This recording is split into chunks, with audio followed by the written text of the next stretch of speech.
Evangelio de Marcos, capítulo 1, versículo 9 al 13. Si tiene su Biblia, lo puede buscar. El título del mensaje es En el río y en el desierto. En el río y en el desierto. El Salmo 2 fue escrito hace unos miles de años antes de la muerte de Jesús y comienza con unas preguntas retóricas preguntando: ¿por qué se amotinan las gentes y los pueblos piensan cosas vanas? Y el salmista podría estar describiendo en ese salmo sobre la actualidad, sobre el mundo ahora, naciones que se enfrentan entre sí y hacia Dios, personas que conspiran entre sí contra los planes y los propósitos de Dios en la tierra, pero el salmista también presenta a alguien que viene, en ese contexto, a alguien que viene, una persona que traerá justicia y paz, y que pondrá fin a todo el caos que es tan real en nuestro mundo. En Marcos capítulo 1, versículos 9 al 13, nos encontramos con ese alguien, nos encontramos con ese ungido del Señor, el Hijo de Dios. El pasaje comienza con la frase Jesús vino. La semana pasada vimos acerca de un tiempo de preparación para la nación de Israel, ya que escuchamos acerca del ministerio de Juan el Bautista. Jesús también fue al encuentro de Juan el Bautista y fue bautizado. Y Marcos nos habla ahora de la preparación de Jesús para su propio ministerio público. El historiador romano Tácito describe aquel mundo al que llegó Jesús y, de nuevo, esta descripción podría ser fácilmente una descripción de los acontecimientos de nuestro tiempo en términos de tensión internacional. Tácito escribe sobre un mundo inestable. La crisis en la ciudad de Roma afecta a todo el imperio romano. Él dice: la historia en la que me estoy adentrando es la de un periodo rico en desastres, terribles por las batallas, desgarrado por las luchas civiles, horrible incluso en tiempos de paz. 4 emperadores cayeron a filo de espada. Hubo 3 guerras civiles, más guerras extranjeras, y a menudo ambas a la vez. Italia se vio afligida por desastres desconocidos hasta entonces. Además de las múltiples desgracias que azotaron a la humanidad, hubo prodigios en el cielo y en la tierra, advertencia de rayos y profecías del futuro, tanto alegres como sombrías, inciertas y claras. Jesús entró en un mundo que parecía desmoronarse con el tumulto de una guerra civil e internacional. Estaban ocurriendo esas guerras simultáneamente. También había amenazas internas, falsos temores, falsas esperanzas, falsos mesías que aparecían, falsos profetas. Leamos ahora lo que dice Marcos 9 al 13. Aconteció en aquellos días que Jesús vino a Nazaret de Galilea y fue bautizado por Juan en el Jordán. Y luego, cuando subía del agua, vio abrirse los cielos y al Espíritu como paloma que descendía sobre él. Y vino una voz de los cielos que decía: Tú eres mi Hijo amado, en ti tengo complacencia.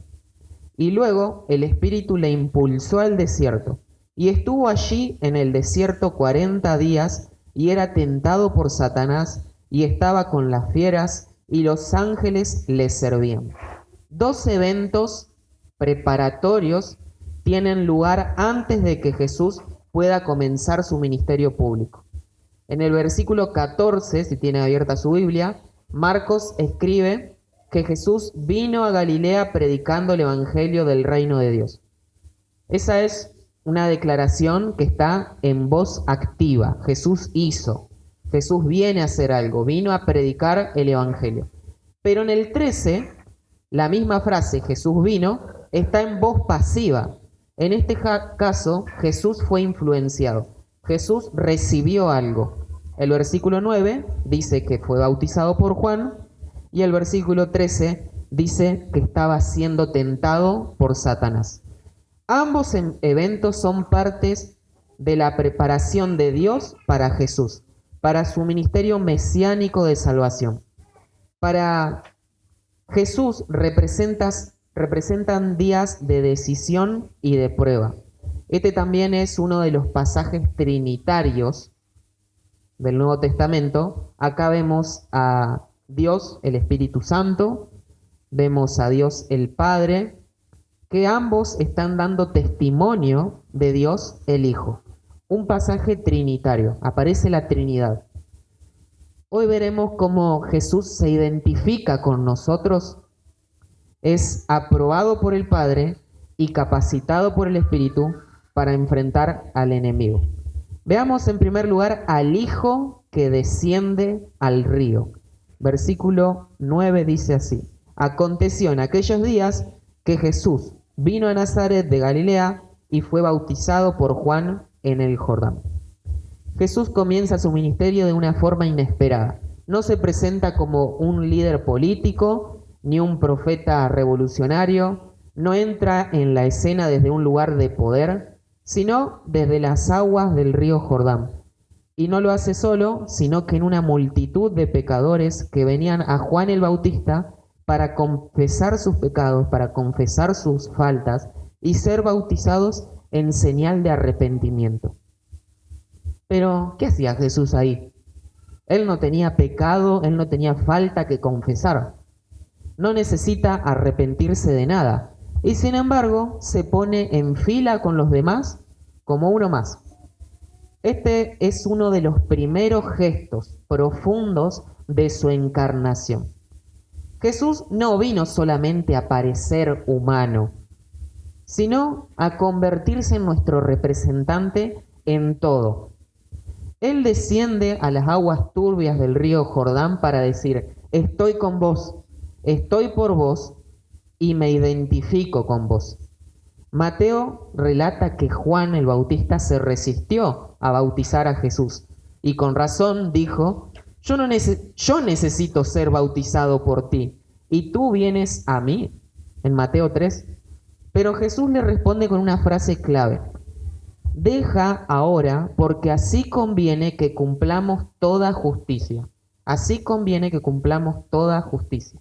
En otras palabras, el bautismo de Jesús no era una señal de arrepentimiento por sus propios pecados. No era que Jesús había pecado y por eso necesitaba mostrar que estaba arrepentido.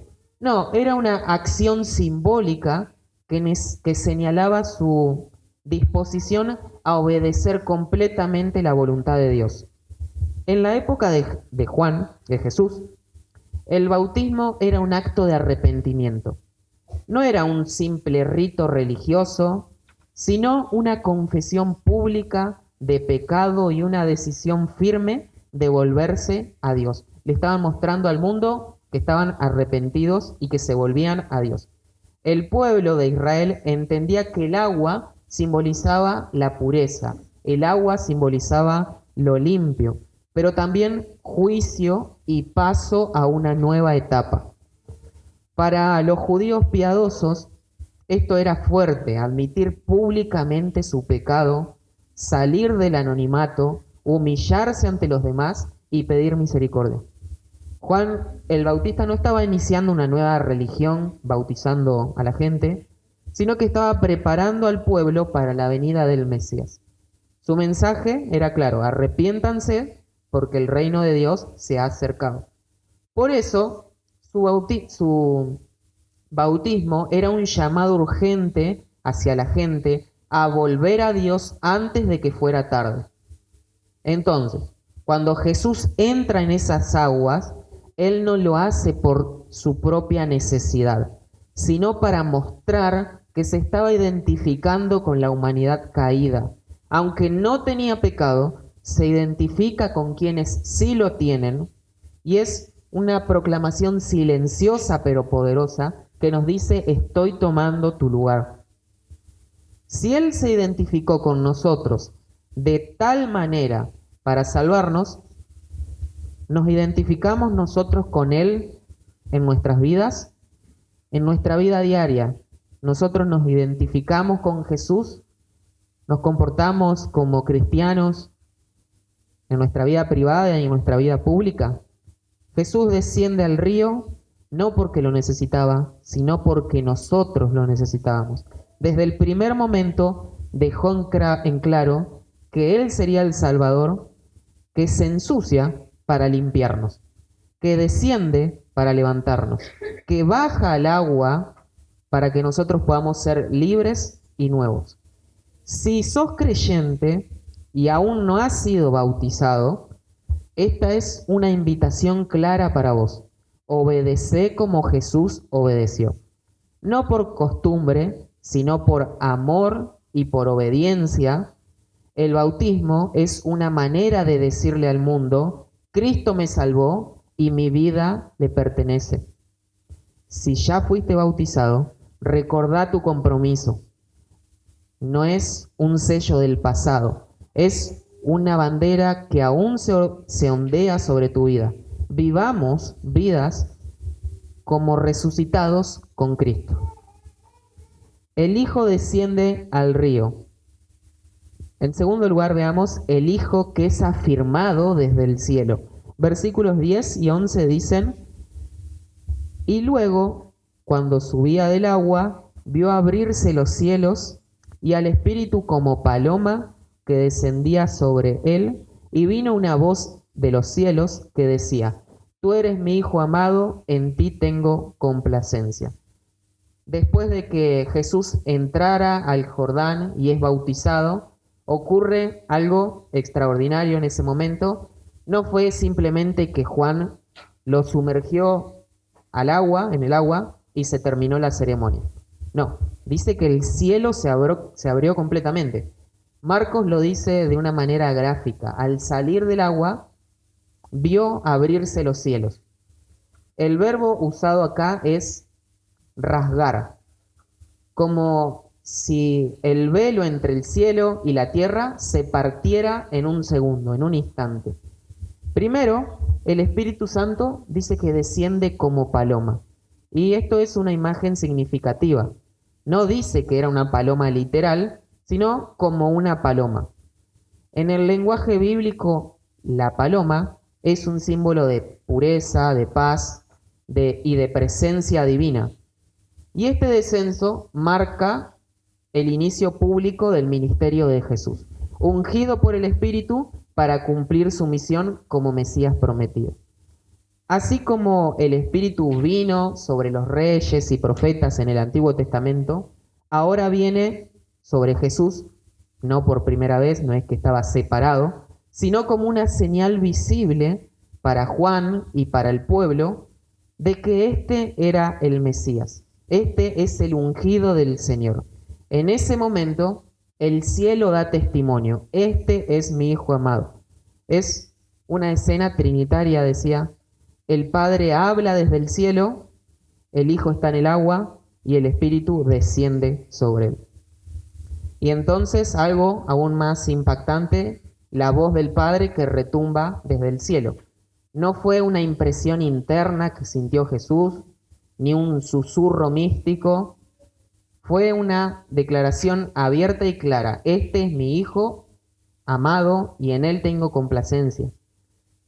Y este momento es poderoso porque establece la identidad de Jesús antes de cualquier milagro, antes de la predicación o confrontación con los fariseos.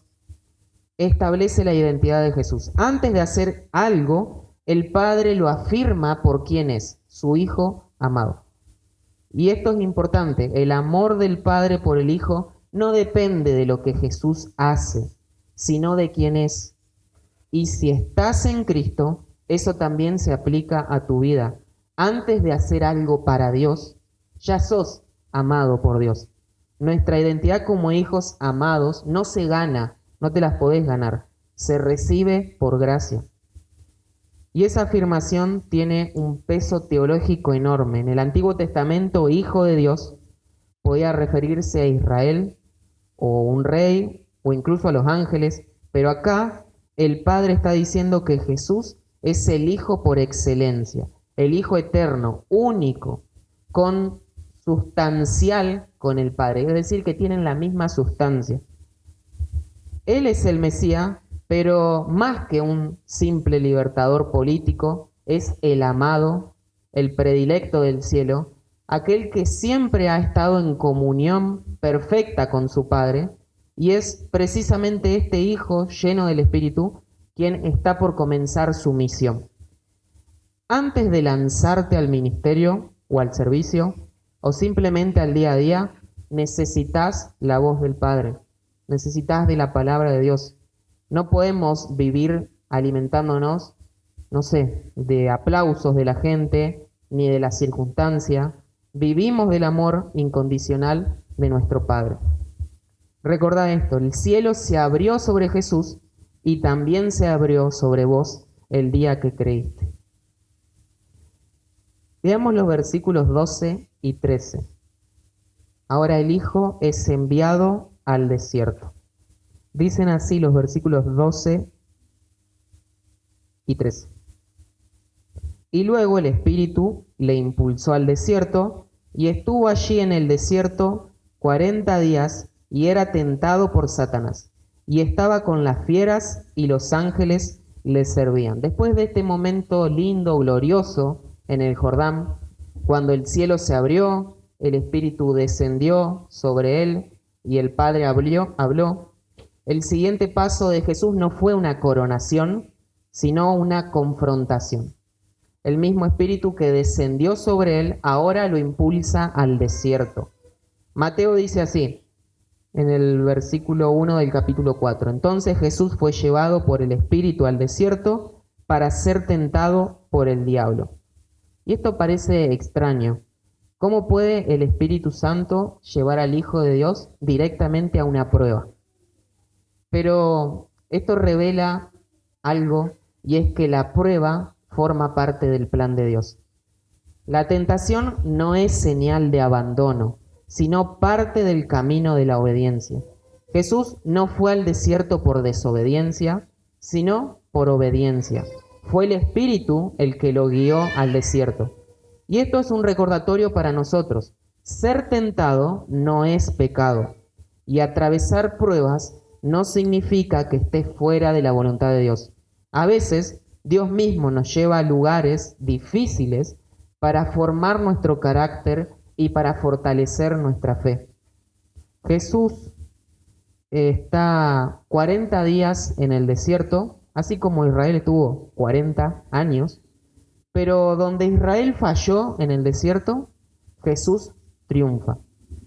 Él obedeció, el pueblo de Dios había desobedecido.